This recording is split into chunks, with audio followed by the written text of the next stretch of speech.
Okay.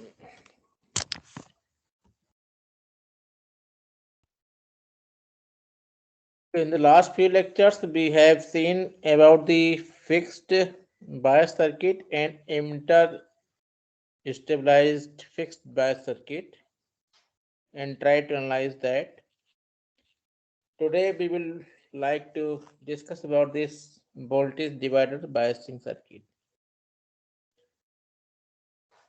So in this bias, in this here,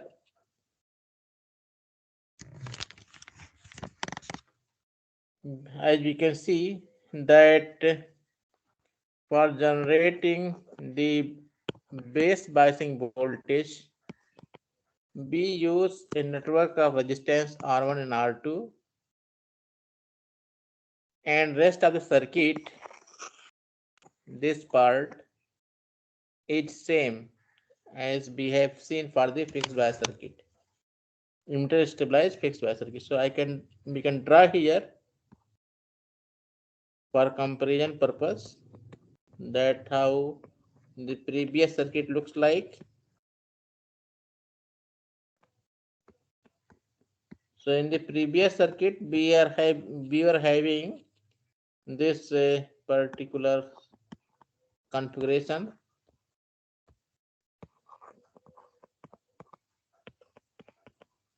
Okay, so along with this RC and RE, we were having only this resistance RB in the base to derive a biasing voltage VB here at base. Now at base here, we are using a network R1 and R2. Okay, so that's the difference. The rest of the circuitry is same as previous case. We can also have these coupling capacitors. Okay, these are not required for DC analysis. The coupling capacitors becomes important for some AC signals which are of finite value. Even very for high frequency signals also. Okay, these coupling capacitors which we use become short circuit. Okay, so if omega is quite high, then this 1 upon j omega c, okay, that is xc offered by impedance offered by this capacitor cc becomes 0. Okay, and they appear as if these are a short circuit. Okay. So for very high frequency, these become short circuit, and for low frequency or 0 DC, for DC signal, these appear as open circuit. Okay, for DC signals, and so these already we have mentioned that we don't look at these parts, only we look in the middle part and how to analyze this, which consists of the transistor and the resistance circuitry. So we would like to look at this today.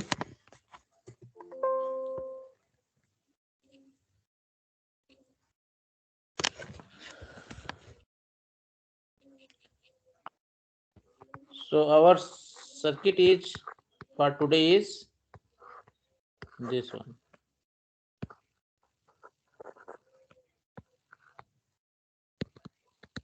R1, R2, RC, RE, and BCC. These R2 and RE both are grounded, so we can connect them together and make a common ground like this here. Now in this here, the currents say are IC, IE, and IB through this transistor. So if we assume this is a node here, then we can write the KCL at this node, which will give I is equal to IC plus IB. Okay. So at this node, transistor, if we assume transistor as a node, then we can write the current equation here, which says I is equal to IB plus IC. We have already argued many times that IB is very small and most of the times this is negligible.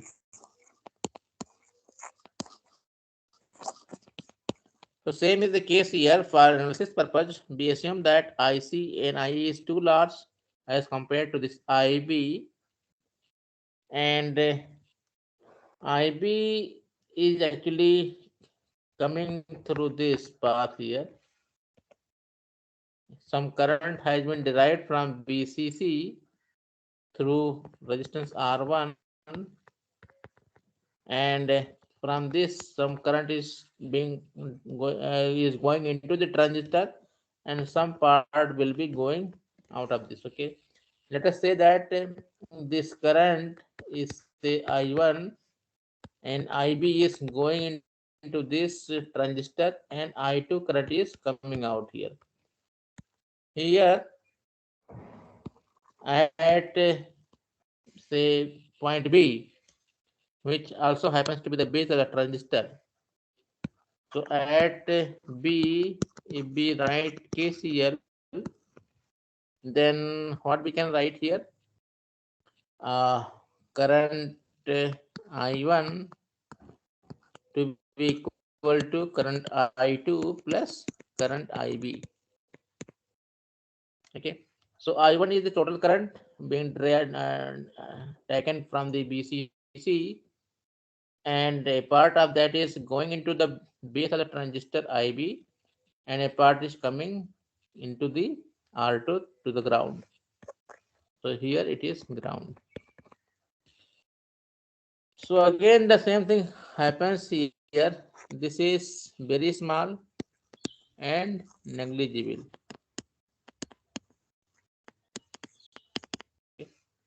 So it happens that I1 is almost equal to I2, and it appears as if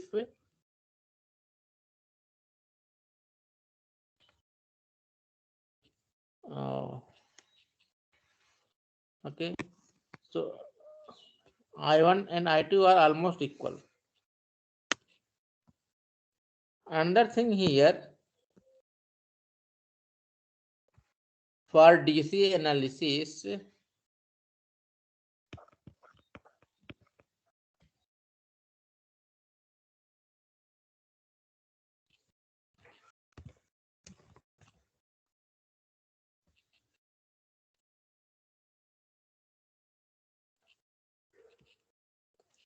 uh, okay, so this is almost equal. Okay, so this circuit actually many times we have already done, can be rewritten like this here.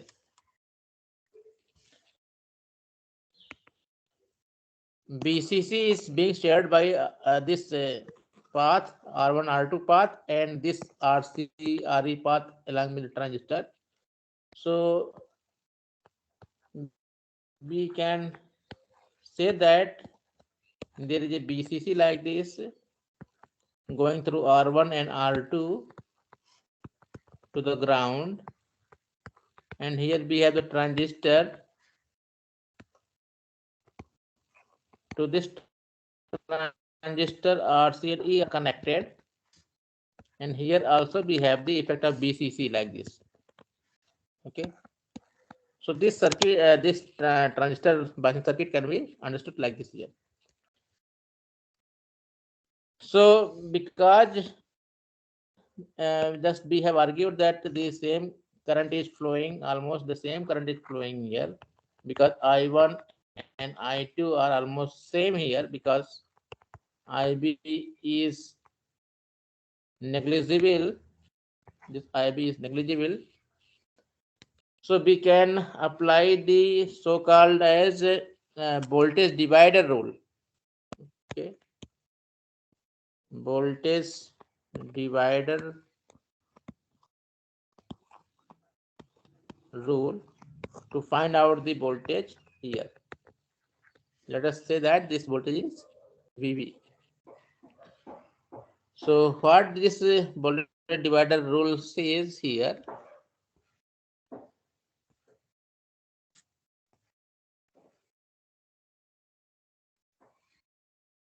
we may apply this voltage divider rule here. Okay, what does this says? VV will be equal to R2 divided by R1 plus R2 multiplied by. So current I is say the current which is flowing through this resistance R1 and R2. Okay, so this can be understood like this here. Now in this case, what happens here, that R1 and R2, they appear as if they are in the series, because the same amount of the current is flowing through them. Okay, so I1 and I2 are almost same, and hence R1 and R2 seems to be in series, and the same amount of current is going to flow through this R1 and R2 resistance. So we are saying that the current I will be equal to the total voltage VCC divided by total resistance in the path, that is R1 plus R2, and we can multiply with the resistance across this uh, base here, point B. So voltage VB can be written as I times R2, and this I times R2, this is nothing but this value.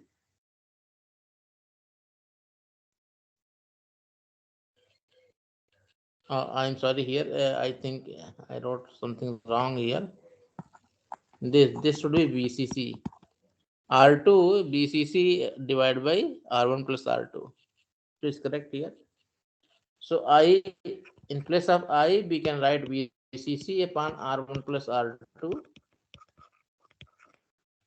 multiplied by R2. So this is also called as voltage divider rule here. We can directly write, or we can do analysis like this here. So effectively, we are now having a voltage equal to VV at base here, and we can work with this base voltage. So here the same thing is written over here.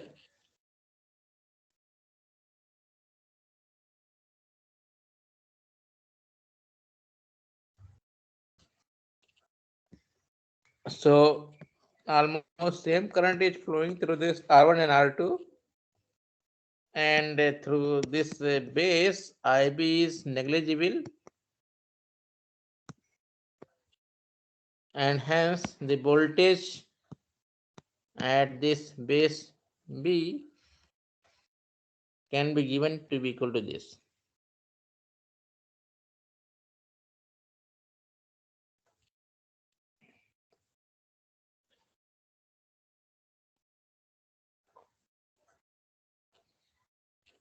Another thing here also, we take that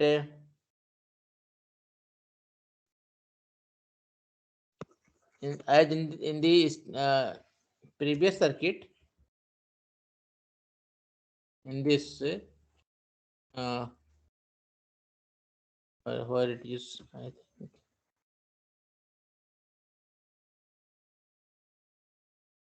In this case, yes. In this emitter stabilized circuit, we have seen that this resistance Re effect can be seen at the input side by beta times Re. Okay. So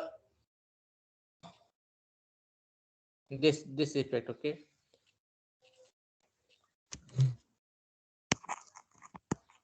Beta times Re at the input side.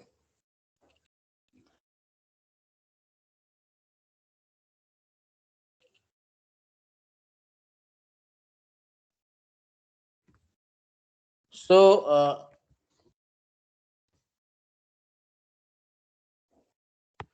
the effect of this input, this emitter resistance Re at the input is beta times Re, and if we take that this particular effective resistance uh, given by this Re is something 10 times R2 value, then these actually holds here. So this is actually a condition here. If this is not the condition fulfilled, then also we will have these similar values. Uh,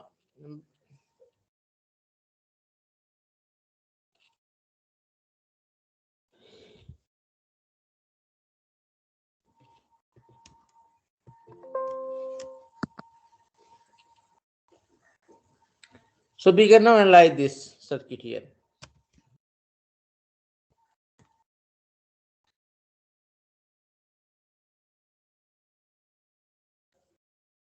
So to analyze the circuit, we will try to make the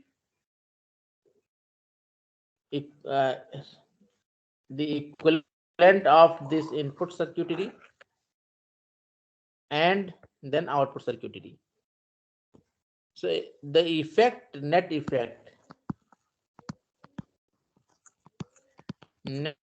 effect of R1 and R2 we have to find out.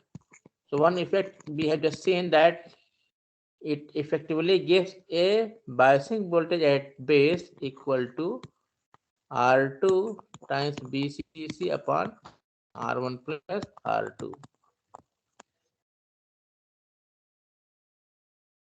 Another thing we can see here, the effective resistance here. Okay, we seek for the effective resistance. Here we can see that R1 and R2 both resistances are connected with VCC, and this is also connected with the base here. Okay, so it becomes a little difficult to directly apply the set of equations into this. So we try to take the effect here. So this BB is also something like as Thevenin's voltage. So at the input side, we insist to find out the Thevenin's equivalent circuit. So this is Thevenin's voltage, we can say the effective voltage BB, and we can also find out something called as Thevenin's resistance at the input circuitry. So this is the net effect of R1 and R2 at the input circuitry to just simplify the calculations. So to find out the Thevenin's resistance, we shall remove all the voltage sources by short circuit and resistance and the current sources by open circuit. So in this circuit here we are having only a single voltage source BCC. So we shall make it short circuit here. Okay, so to remove, we will remove this. So what we get here, let us see. RC and RE are here. R1 and R2 are also here like this. And in place of this BCC, we remove it and place a ground short circuit. other side is already ground here. Okay, something like this. So this is equivalent to saying that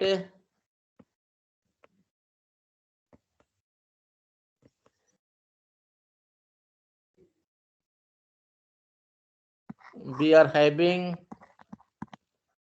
this R1 short circuited, grounded, and RC also grounded like this here. If we look at from the input side here, then at point B here at base of this transistor, we see that R1 and R2 are connected, one terminal, and other terminal of this R1 and R2, that is grounded here. So it happens like that at base this R1 and R2 appear in parallel, R1 R2 like this. So along with this RC and RE, something like this. So if we remove the voltage source by short circuit, then it appears that the resistances R1 and R2 at the input side appear in parallel, and this will give us the effective input resistance here. If we try to look into this, which also be called as Thevenin resistance. So this equivalent Thevenin resistance RTH we can write as parallel combination of R1 and R2. That is nothing but R1 R2 divided by R1 plus R2. Okay, so the net effect of the resistance R1 and R2 connected at the input side has a net resistance equal to RTH given by this value here. So we can just see that in along with the BCC applied with R1 R2 has the net effect of a voltage equal to R2 BCC upon R1 plus R2 at the base, and a net resistance equal to RTH given by here. So we can now replace the input circuitry of this transistor by a voltage source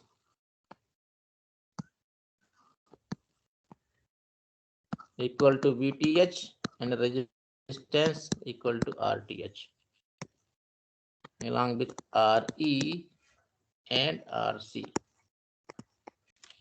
And at RC we have the voltage BCC.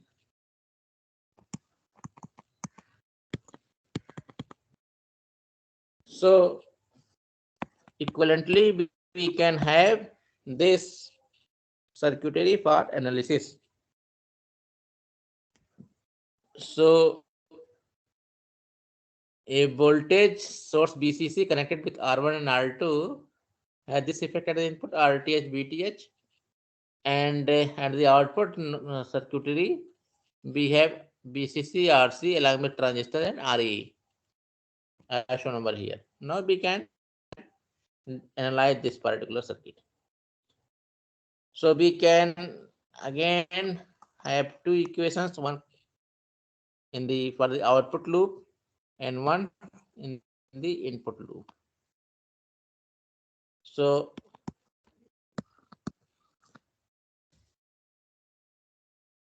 to apply this here, we mark again base, emitter, collector.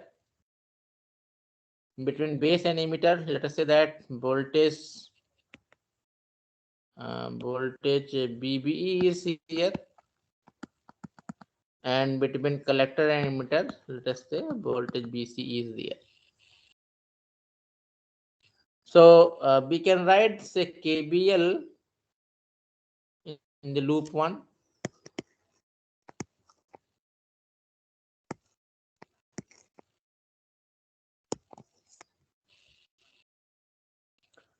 So we can write here minus BTH plus RTH. Suppose we assume that a current IB is flowing here. So this IB will be flowing through RTH. B minus BTH plus IB times RTH plus BB.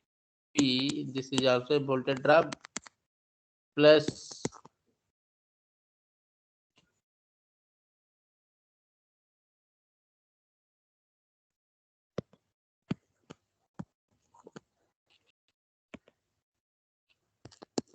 IE times RE. Through resistance RE, current IE is flowing. Okay, so that's what the difference is here. How this IE and IB are related, we already know about this. We can reiterate IE is equal to IB plus IC and IC is equal to beta times IB.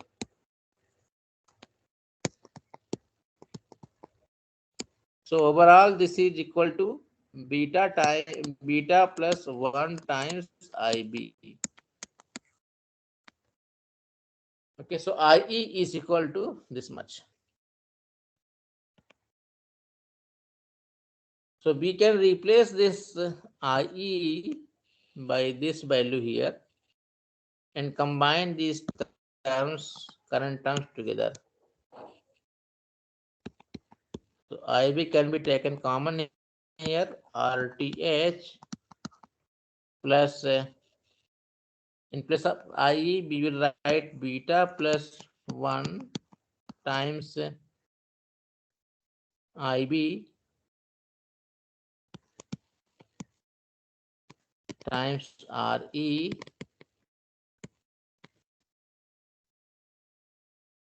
is equal to BTH minus BBE.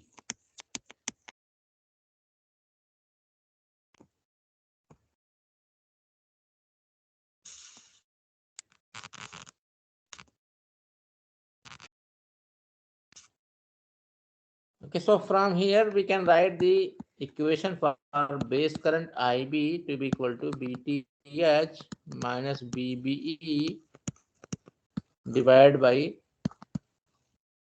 RTH plus beta plus 1 times RE. So we can see here that the effect of RE is beta plus 1 times RE at the input side because this is being added here. So if suppose this second term dominates, beta of course is very greater than 1. Okay, say of the times 100 kind of thing. Okay, beta is say around 100, so beta is greater than 1. So if this beta plus 1 or beta RE is greater than RTH, then IB we can see that is almost equal to this BTH minus BBE divided by this beta RE. Okay. This is just approximation here if a term dominates over another one. So when it dominates, we say that when 10 times, okay, when almost it is 10 times greater than this RTH, then we say that it is dominating. So this is the condition for domination, for dominating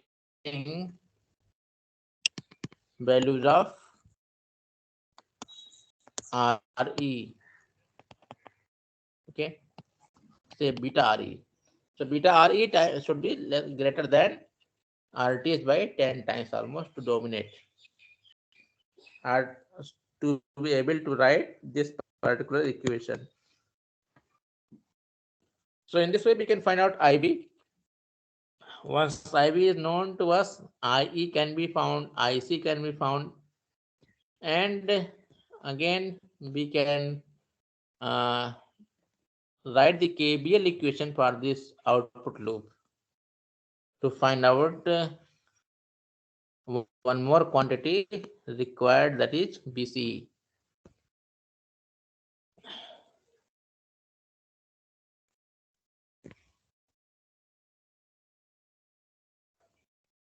So in the out, we can again redraw. This is not none different than the previous case. We have BCC,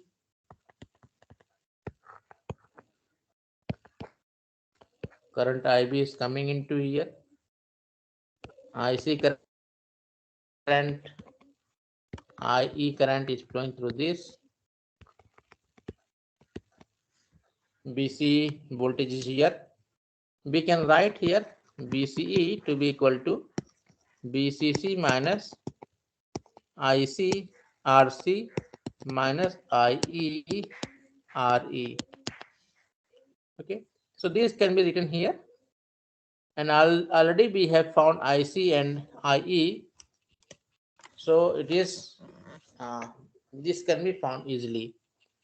Other quantities can also be easily found here, like voltage at emitter we can find out to be equal to IE times RE, and the voltage at collector, that is BC, can be found to be equal to BCE plus BE.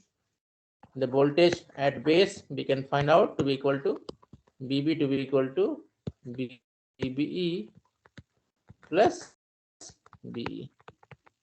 So all these values can be easily found out.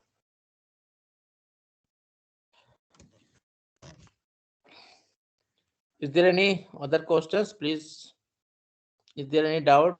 Please ask. So in this way, we can analyze this particular circuit. Similarly, we can also do analysis for this DC bias with voltage feedback. We can also apply this kind of biasing circuit in which this resistance, a resistance RF is connected directly to the output node. So this is output node here. This is input node here.